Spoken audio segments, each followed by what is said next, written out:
Virginia, August 1943. The ship groaned against the Norfolk dock as dawn broke over American soil. Inside the hold, German prisoners stood shoulder to shoulder, breathing the last air of captivity at sea. They had been told what awaited them: starvation, torture, camps worse than anything the Reich had designed. Through propaganda films and whispered warnings, they knew Americans were savages who took no mercy on the defeated. What they saw in their first 24 hours on American soil shattered that certainty more completely than any bomb. The shock began the moment they stepped onto the dock. August 4th, 1943, 6 in the morning, Norfolk, Virginia. Corporal Klaus Müller climbed the metal stairs from the ship's hold, his legs unsteady after 14 days at sea. Salt air hit his face, thick and warm. Beside him, hundreds of German prisoners shuffled up behind, blinking in sudden daylight, preparing themselves for what came next. They had spent the voyage bracing for the moment when American savagery would reveal itself. The gangplank descended with a groan of metal on metal. Klaus stepped onto American soil. The dock stretched wide, wooden planks weathered gray by ocean spray. An American MP stood at the bottom, rifle slung over his shoulder, and Klaus waited for the shout, for the blow, for the beginning of horrors the propaganda had promised. The MP yawned. He checked his wristwatch like a man bored with routine. Another MP nearby cracked a joke Klaus could not understand, and both guards laughed. No one hit anyone. The air itself felt wrong. Klaus breathed deep, tasting something he had not encountered in months. Freshness. The smell of growing things. Beyond the dock, Virginia stretched green and whole, trees thick with summer leaves, buildings standing undamaged against a blue sky. Friedrich Hahn stood frozen beside him, staring at the shoreline like a man seeing a ghost. "Look," Friedrich whispered in German. "The buildings. They are not bombed." Klaus looked. Every structure stood complete. Windows reflected morning sun. Warehouses lined the port, their roofs intact, their walls unscratched by war. Ships moved in the harbor with casual efficiency. Cranes lifted cargo. Workers called to each other across the docks. It was a port in wartime, yet it looked like a port at peace. In Germany, the cities were burning. Here, nothing burned at all. The MPs gestured them toward a processing area. The prisoners moved in formation, years of military discipline keeping them orderly even in defeat. Klaus expected interrogation, perhaps torture disguised as questioning. Instead, they were given forms. An American clerk with wire-rimmed glasses sat at a folding table, checking names against a manifest. He looked bored. He looked like he would rather be having coffee. "Name?" the clerk asked in accented German. "Müller. Klaus Müller." The clerk made a mark. "Next." That was it. No threats, no violence, just bureaucracy. They were photographed, fingerprinted, given prisoner numbers. Klaus became 31-5-2847. The American photographer, a corporal with red hair and freckles, positioned each man in front of a white sheet and snapped photos with mechanical efficiency. "Hold still," he said. "Don't smile." As if any of them would smile. But his tone was not cruel. It was merely professional, like a man doing a job he had done 1,000 times. Then came the trains. Klaus stared at them and felt something fundamental shift in his understanding of the world. These were not cattle cars. These were not the boxcars that had carried them across Europe, packed 50 men deep with no seats and one bucket in the corner. These were passenger cars, Pullman cars with windows and cushioned seats and overhead racks for luggage they did not have. "Inside," an MP said, not unkindly. "Long ride ahead." Klaus climbed aboard. The interior was clean, worn but clean. The seats had fabric covering, blue and slightly faded. The windows opened. Fresh air moved through the car, carrying the scent of American summer. Klaus sat down and felt the cushion give beneath him. Beside him, Otto Werner touched the armrest with the tentative care of a man handling something fragile. "This is a passenger train," Otto whispered. "They are putting us on a passenger train." Friedrich, sitting across the aisle, ran his hand along the window frame. In Germany, I rode to the front in a boxcar. 50 men, 3 days, no seats. We took turns leaning against the walls to sleep. The train lurched and began to move. Through the windows, Virginia passed by in a stream of green. Fields rolled past, unplowed by tank treads. Farmhouses stood whole. Barns held their roofs. Cows grazed in pastures like the world was not at war. Children played in a yard, and one looked up to wave at the passing train. An American child, waving at German prisoners. Klaus waved back before he could stop himself. The cognitive dissonance was crushing. Every piece of evidence before his eyes contradicted everything he had been taught. America was supposed to be weak, starving, barely holding itself together. Instead, he was riding through a landscape of abundance so complete it seemed obscene. Where were the ration lines? Where were the ruined buildings? Where was the suffering that propaganda had promised would greet them? The train rolled through the morning and into afternoon. The guards walked the aisles, checking on prisoners, making sure no one attempted anything foolish. But their vigilance was casual. One guard stopped beside Klaus's seat and offered cigarettes around. American cigarettes. Klaus took one, his hands shaking slightly, and the guard lit it for him with a Zippo that clicked open with practiced ease. "Smoke 'em if you got 'em," the guard said in English. Klaus did not understand the words, but he understood the gesture. He drew smoke into his lungs and tasted tobacco that was not ersatz, not mixed with sawdust or dried leaves. Real tobacco. American tobacco. The guard moved on and Klaus sat there smoking, watching America pass outside his window, feeling certainty crumble with every mile. By noon, the heat increased. The American South in August was an oven, but the windows stayed open and the breeze helped. Klaus dozed, woke, dozed again. Sometime in the afternoon, the train stopped at a small town for water. The prisoners were allowed to step onto the platform, to stretch their legs, to breathe air that was not thick with the smell of too many men in too small a space. A woman appeared, American, middle-aged. She carried a basket covered with a checkered cloth. She approached the nearest guard, spoke to him briefly, then began handing out sandwiches to the prisoners. Klaus took one, staring at it like an artifact from another world. White bread, ham, cheese, lettuce. An American woman was giving food to German prisoners of war. "Eat," she said in German. The word heavily accented, but unmistakable. "You must be hungry." Klaus bit into the sandwich. The bread was soft. The ham was real. The cheese tasted of something other than deprivation. He chewed slowly, and around him other prisoners did the same, all of them silent, all of them trying to process what was happening. Otto stood beside him, eating his sandwich with tears running down his face. Not from sadness, from the sheer incomprehensibility of kindness from an enemy. The train whistle blew. They reboarded. The journey continued. Through the window, Klaus watched America unspool in an endless reel of normalcy. Gas stations with cars waiting for fuel. Grocery stores with people walking out carrying bags full of food. Churches with white steeples pointing toward a sky that held no bombers. Every mile was evidence against the Reich's narrative. Every scene contradicted the propaganda that had sustained him through 2 years of war. Friedrich leaned across the aisle. "Do you remember the films they showed us?" "In training?" Klaus remembered.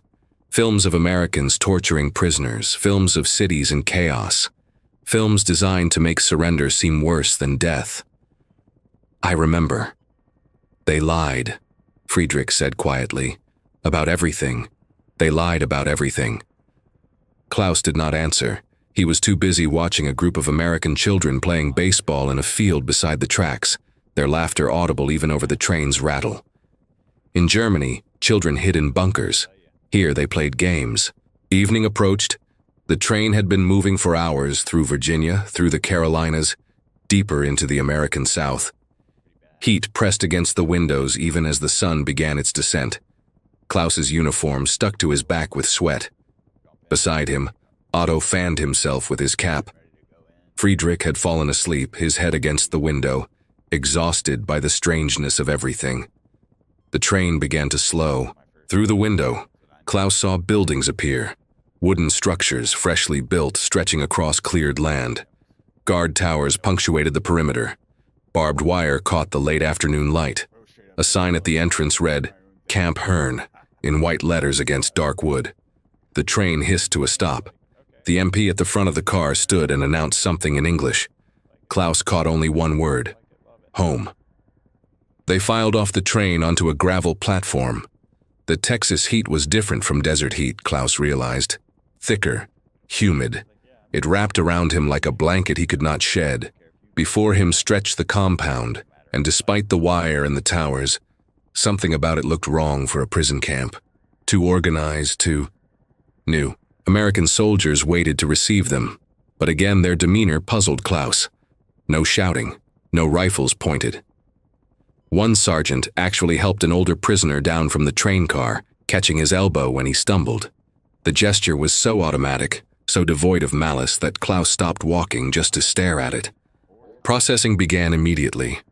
They were led into a wooden building that served as administration. More forms, more photographs. A medical officer examined each man. Klaus was directed to remove his shirt. The American doctor, a captain with gray threading through his brown hair, pressed a stethoscope against Klaus's chest, checked his eyes, his throat, his ears. He discovered the poorly healed shrapnel wound on Klaus's shoulder and frowned. "This should have had stitches," he said in careful German. "You'll have a bad scar." He cleaned the wound with alcohol that stung, applied fresh bandages with practiced gentleness, and made a note on a chart. Klaus stood there, shirtless in an enemy medical facility, receiving better care than he had gotten from his own field medics. The doctor handed him a slip of paper. "Report to the infirmary tomorrow. We'll check the healing." Klaus took the paper. He did not understand. This man was treating him like a patient, not a prisoner. Outside, twilight was falling. The prisoners were divided into groups and led toward the barracks. Klaus walked with Otto and Friedrich, following an American corporal whose rifle remained slung over his shoulder, unthreatening. They passed what looked like a kitchen building, and through the open door came smells that made Klaus's stomach clench with sudden, desperate hunger. Meat cooking, bread baking, real food. The barracks loomed ahead, long, low buildings with screened windows and wooden steps leading to doors that stood open. The corporal gestured them inside. "Find a bunk," he said in broken German. "Dinner in 1 hour." Klaus stepped into the barracks and stopped. The other prisoners behind him stopped too, creating a bottleneck at the door. The barracks was clean, newly built. It smelled of fresh pine and disinfectant, and down each side, in 2 neat rows, stood beds. Metal-framed beds with mattresses, with sheets, with pillows. Otto made a sound that was half laugh, half sob. "Beds," he whispered. "They have given us beds." Klaus walked to the nearest unoccupied bunk and sat on it. The mattress compressed beneath him, and the springs creaked softly.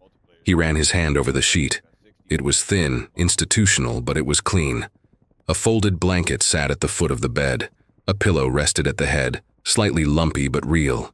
He lay back, staring at the ceiling, and felt springs supporting his body instead of dirt or metal floor. Friedrich claimed the bunk above Klaus. He climbed up and lay there in silence for a long moment before saying, "I spent 6 months sleeping on the ground. Before that, train floors. Before that, a tent in rain. I have not slept in a bed since I left Munich." Around them, other prisoners were doing the same thing, sitting on beds, touching sheets. Some lay down immediately. Others stood staring, as if afraid the beds would disappear if they looked away. One older man, a sergeant named Hans who rarely spoke, sat on his bunk and wept quietly, his face in his hands. The hour passed too quickly. A whistle blew. The corporal appeared at the door. "Dinner time, follow me." They walked to the mess hall in a loose formation. The building was larger than Klaus expected, with long tables and benches, and windows that let in the last of the evening light. American soldiers sat at some tables eating and talking. The prisoners were directed to their own section, but not separated by walls or guards, just space. just custom. The serving line began at one end of the hall. Klaus took a metal tray from a stack, picked up utensils, and shuffled forward. Behind a counter, American cooks in white aprons ladled food onto trays. Real cooks, not prisoners, not forced labor. American soldiers serving German prisoners dinner. The first cook dropped a piece of fried chicken onto Klaus's tray. The second added mashed potatoes with a pool of brown gravy in the center. The third spooned green beans beside the potatoes. The fourth placed 2 slices of white bread with pats of butter on the tray's edge. At the end of the line, pitchers of milk sat on a table, cold and sweating in the heat. Klaus carried his tray to a table and sat. He stared at the food. Otto sat beside him, staring at his own tray. Friedrich sat across from them, and he made no move to eat either. All 3 of them looked at the fried chicken, the mashed potatoes, the butter, the milk, and could not begin. "This is not real," Otto finally said. "It is real," Friedrich replied, "which means everything else was a lie." Klaus picked up his fork. He cut into the chicken. Steam rose from the meat. He took a bite, chewed slowly, tasted fat and salt and seasoning, and understood that he was eating better food as a prisoner of war than he had eaten as a soldier in the Wehrmacht. Better food than his family was eating in Stuttgart. Better food, possibly, than he had ever eaten in his life. Around him, hundreds of German prisoners came to the same realization. The mess hall filled with the sounds of eating, but it was quiet eating, stunned eating. Some men ate mechanically, faces blank with shock. Others ate slowly, savoring each bite like it might be the last. A few could not eat at all, overwhelmed by the cognitive dissonance of abundance in captivity. Hans, the older sergeant, sat with his hands folded, staring at his full tray. He had not touched his food. A younger prisoner beside him asked if he was ill. Hans shook his head. "I am thinking," he said quietly, "about my daughter. She is 11. In our last letter, she wrote that they had soup for dinner. Just soup, potato peels and water. And I am here, in an enemy camp, looking at fried chicken." The guilt was crushing, but the hunger was real. Eventually, Hans picked up his fork and ate. After dinner, they were shown the facilities. The latrines were clean, with running water and actual toilets. The showers had hot water. Hot water. Klaus stood under a shower head that evening, feeling water hotter than he had experienced in 2 years run over his skin, washing away sweat and fear and the grime of travel, and he could not stop shaking. By 9 o'clock, the compound settled into evening routine. Prisoners returned to barracks. Some played cards, others wrote letters home, though they would be weeks in transit. A few ventured to the canteen, where they discovered they had been issued 80 cents in scrip, enough to buy cigarettes or chocolate or soap. August became September. The heat did not break. Texas heat, Klaus learned, was different from desert heat. It pressed down with humidity, made the air thick enough to taste. The prisoners adapted. Some worked in the camp's maintenance crews. Others volunteered for the work details that left the compound each morning in trucks that rumbled down farm roads to fields that stretched beyond sight. The war had taken America's young men overseas. Fields across the South needed hands. The War Department, following Geneva Convention protocols, offered prisoner labor to farmers at $1.50 per day. The prisoner received 80 cents in canteen scrip. The arrangement satisfied everyone except some locals who called the camps the Fritz Ritz and wrote angry letters about prisoners eating steaks while Americans rationed butter. Klaus volunteered for field work, anything to get out of the compound, to feel the sun on his back doing something other than waiting. The truck carried them 20 miles to a cotton farm where the owner, a weathered man named Curtis Whitfield, stood waiting with his hat pulled low against the morning glare. Curtis studied the prisoners with eyes that had seen too many droughts to be surprised by anything. "You boys ever picked cotton?" he asked. No one had. Curtis showed them how. The motion of pulling the bolls without crushing them. The way to work a row without trampling the plants. The cotton came away in white tufts that filled the sacks they dragged behind them. The work was hard. The sun climbed and the heat increased and Klaus's back began to ache. But there was a rhythm to it, a simplicity that was almost peaceful after years of war. At noon, Curtis's wife brought lunch. She arrived in a pickup truck, the bed loaded with thermoses and baskets. Klaus expected to eat separately from the Americans, under guard. Instead, Curtis waved them all over to the shade of a live oak that grew beside the field. "Come on," he said. "Food's getting cold." They sat together, Germans and Americans, prisoners and guards. Curtis's wife served sandwiches wrapped in wax paper, thick with ham and cheese and lettuce. There were pickles, potato chips, and lemonade, cold and tart and so good Klaus drank 3 glasses. Curtis's wife refilled his glass each time without comment, without judgment, like it was the most natural thing in the world to give lemonade to German prisoners of war. "You boys speak English?" Curtis asked, biting into his sandwich. "Some," Klaus said. His English was broken, learned from a textbook in school. "Where are you from?" "Stuttgart." Curtis nodded like this meant something to him, though Klaus doubted he knew where Stuttgart was. They ate in silence for a moment. Then Curtis said, "My son's over there, in France, fighting your countrymen, I reckon." Klaus did not know what to say to that. "I am sorry," he tried. "Not your fault. War's war. Politicians start 'em, young men die in 'em, been that way since Cain and Abel." Curtis finished his sandwich and stood, brushing crumbs from his shirt. "Back to work, boys. Cotton won't pick itself." That evening, returning to camp, Klaus sat in the truck bed watching Texas pass by. Fields and farmhouses and endless sky. The guard riding with them, a corporal from Ohio named Miller, offered cigarettes around. Klaus took one. They smoked in silence, the wind pulling the smoke away in streams. "Not so bad, is it?" Miller said. Klaus did not answer right away. He was thinking about the lemonade, about Curtis's wife serving food without fear, without hatred, about Curtis himself, whose son was fighting Germans in France, sharing lunch with German prisoners in Texas. The contradictions were too large to fit in his mind at once. "No," Klaus finally said, "not so bad." By October, the routine had established itself. Wake at dawn, breakfast in the mess hall, work details for those who volunteered. Klaus worked Curtis's farm twice a week. Other days, he helped with construction projects at the camp, building new barracks for the prisoners still arriving by train. The work was paid, the food was plentiful, and in the evenings there were classes. The camp offered education, correspondence courses from nearby universities. Math, English, agriculture, stenography. Some saw it as American propaganda. Others saw it as opportunity. Friedrich Hahn enrolled in every class he could. Before the war, he had been studying philosophy at university. That life seemed impossible now, from another world. But here, in a POW camp in Texas, he could study again. The classes were taught by American instructors, some military, some civilian. They did not preach. They did not force ideology. They taught mathematics and language and agricultural techniques, and the subtext was clear without being spoken. There is another way to live. There is another way to think. Otto Werner took English classes.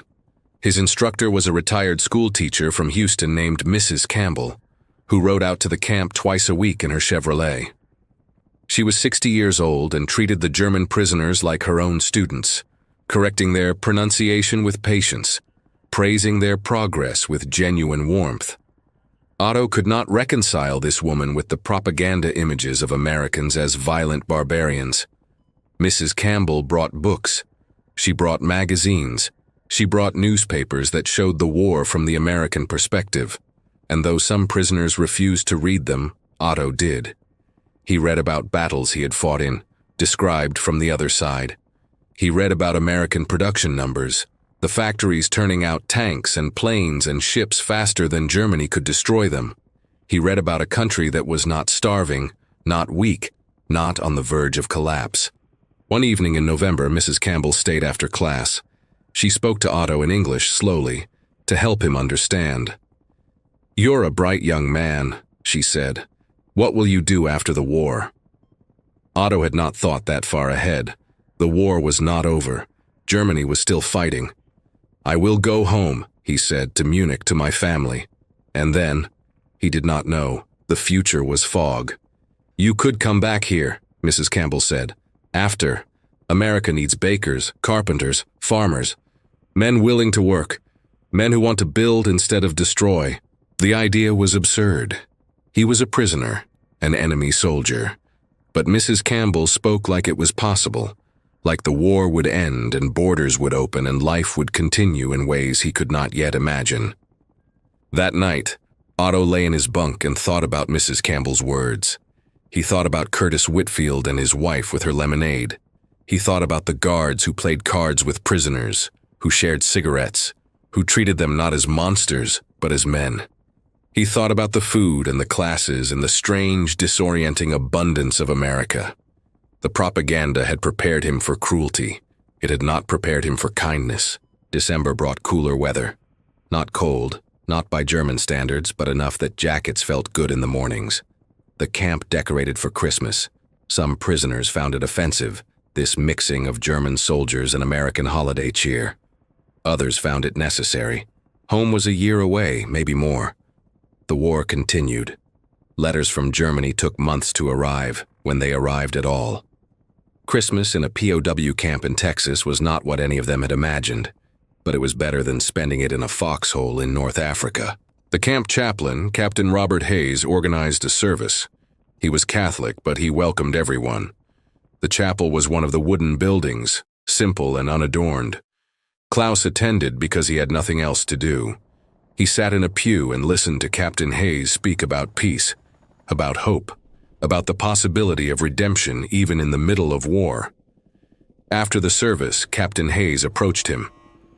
"Merry Christmas, son," he said. Klaus nodded. "Thank you. You have family back home?" "In Stuttgart, my mother, my sister." "I'll pray for them," Captain Hayes said. And he meant it. Klaus could see it in his eyes. An American chaplain praying for a German soldier's family. The world had become very strange. That afternoon, Curtis Whitfield arrived at the camp with a truck full of gifts. He had organized it with other farmers in the area, a collection of blankets, socks, cigarettes, and candy. The guards allowed him to distribute them to the prisoners who had worked his farm. Klaus received a wool blanket and a pack of cigarettes. Curtis shook his hand. "Merry Christmas," Curtis said. "War can't stop that." Klaus held the blanket after Curtis left, feeling the weight of it in his hands. A farmer whose son was fighting Germans in Europe had just given him a Christmas present. Klaus sat on his bunk and tried to make sense of it. Otto sat across from him, unwrapping a bar of chocolate Curtis had included in his package. "None of this makes sense," Otto said quietly.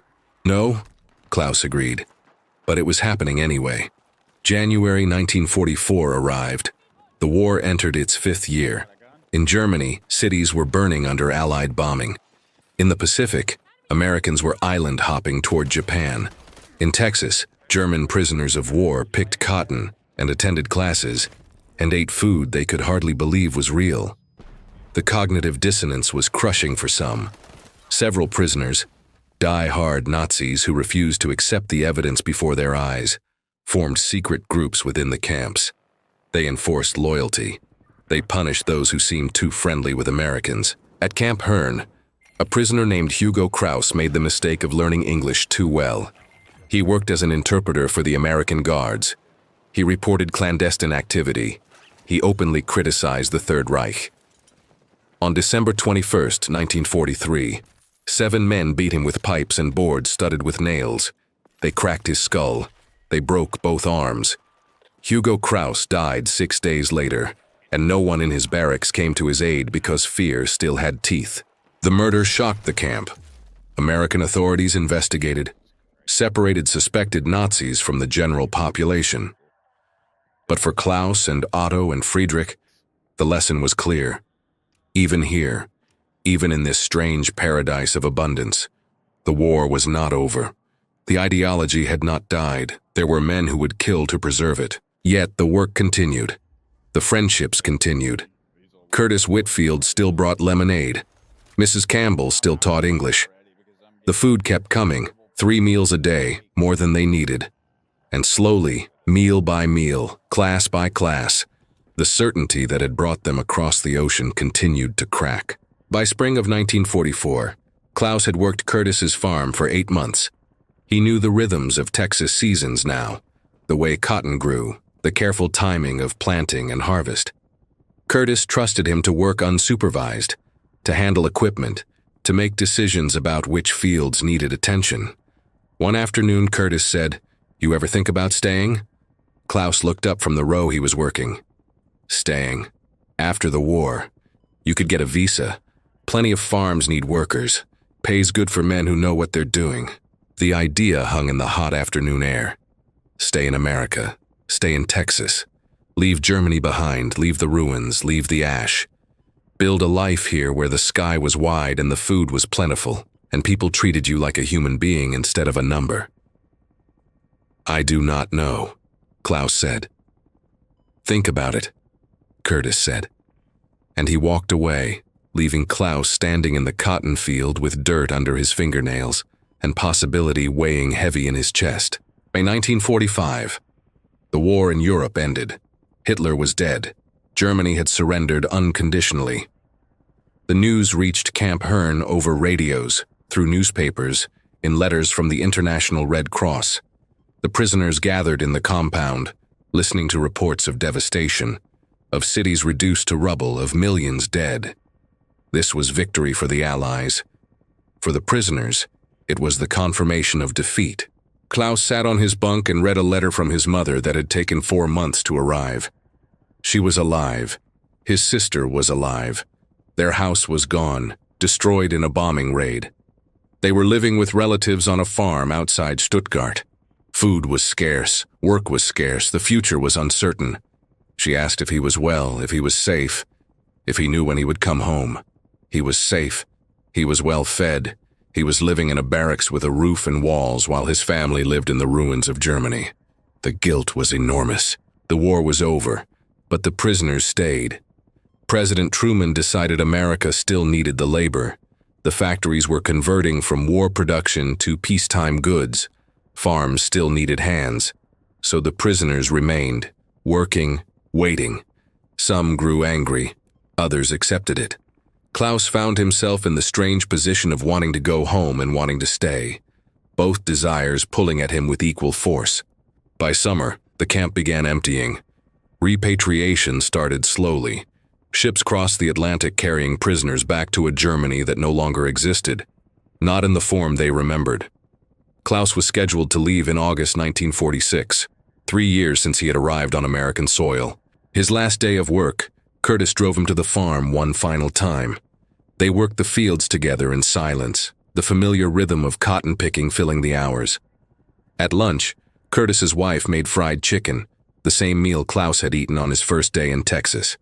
They sat under the live oak eating without speaking much, because there was too much to say and no good way to say it. "You ever change your mind," Curtis said finally, "about staying? You write me. I'll help with the paperwork." Klaus nodded. He did not trust himself to speak. That evening, Curtis drove him back to camp. At the gate, he stopped the truck and extended his hand. Klaus took it. They shook, a farmer and a prisoner, 2 men who should have been enemies, who had somehow become something else. "You're a good man, Klaus," Curtis said. "Don't matter where you were born, you're a good man." Klaus climbed out of the truck. Curtis drove away, dust rising behind his tires. Klaus stood at the gate watching until the truck disappeared, and then he walked into the compound for the last time, carrying the weight of 3 years in America that had taught him everything his country had tried to hide. The ship that carried Klaus back to Germany was crowded and gray, nothing like the Pullman cars and cushioned seats of his arrival. They sailed in September 1946, and the Atlantic crossing took 2 weeks of cold and discomfort. When they docked at Bremerhaven, Klaus stepped onto German soil and found ruins. The port was a skeleton. The city beyond was worse. Rubble stretched in every direction. People moved through the streets like ghosts, thin and hollow-eyed, dressed in whatever they could find. He made his way to Stuttgart by train, sitting in a boxcar with 100 other returnees, all of them silent, all of them trying to reconcile the Germany they remembered with this wasteland of broken stone and shattered lives. Stuttgart was unrecognizable.